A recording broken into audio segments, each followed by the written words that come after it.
Hi, it's Rob Cameron from Ignition Coaching, and today I'd like to talk to you about stuck. It's something that's come up in a couple of conversations with people today, and so I thought I'd record a video about it. Because when people talk about being stuck, 9 times out of 10 they're using a metaphor. They're not physically stuck. So the metaphor is a way of them communicating that at some level they're unable to bring thinking and logic to a problem to move themselves forward. And I can think of 2 potential scenarios where that might be the case.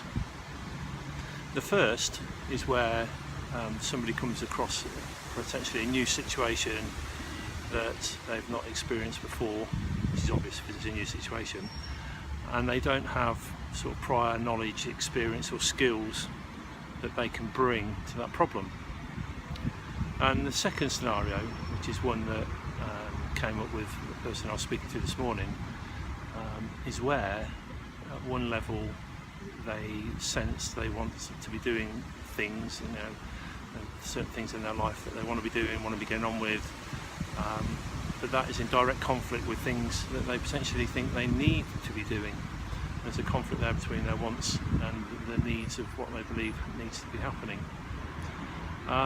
In both situations, people then tend to get into a level of stress or threat which actually locks out their ability to access the very part of the brain that will help them to think about solutions and to bring the logic that needs to be required to be applied to the situation. i.e. the part of the brain is the prefrontal cortex, and when we're in threat or stressed, we actually are unable to access that part of the brain as effectively and efficiently as we normally would.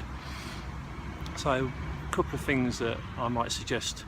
First one might be that it could be something to do with your environment that's creating some linkages that are making you feel stuck. So perhaps change your environment, go out for a walk, get some fresh air, which may enable you to free up some thinking space and create with motion, actually your physical motion. If you consider the mind and the body are one system, physical motion might actually enable you to unlock your thinking and become unstuck. The second might be to actually ask yourself a few questions about what is it about the situation that's creating me to be stuck, what's behind this situation, what are the parts or the constituent parts of the situation that I potentially feel I have no control over or are incongruent with where I'm going in my life. And the third one would be to get somebody else to help you. And the reason I say that is, I know from my own experience and the experience of working with other people, we tend to be our own worst critics. We may come up with some really good ideas, but we apply our critics' view of them. We become very self-judgmental, and we actually talk ourselves out of what might be some potentially very good situations. And having somebody who's independent, who can work with you to explore the situation, explore the reasons why you believe you're stuck, and then to explore opportunities and potential ways forward, can be a great way of unlocking your thinking.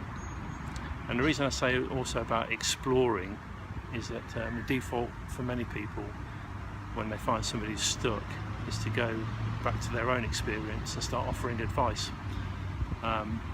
which sometimes can be helpful, but in many occasions that advice was very specific to the person who had that situation, and they've gone through their own learning to get to where they got to.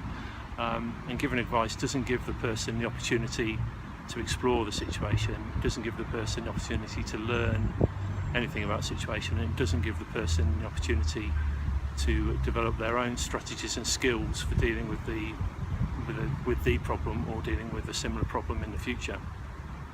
So, hope that's helpful for you, and we'll speak again soon. Bye.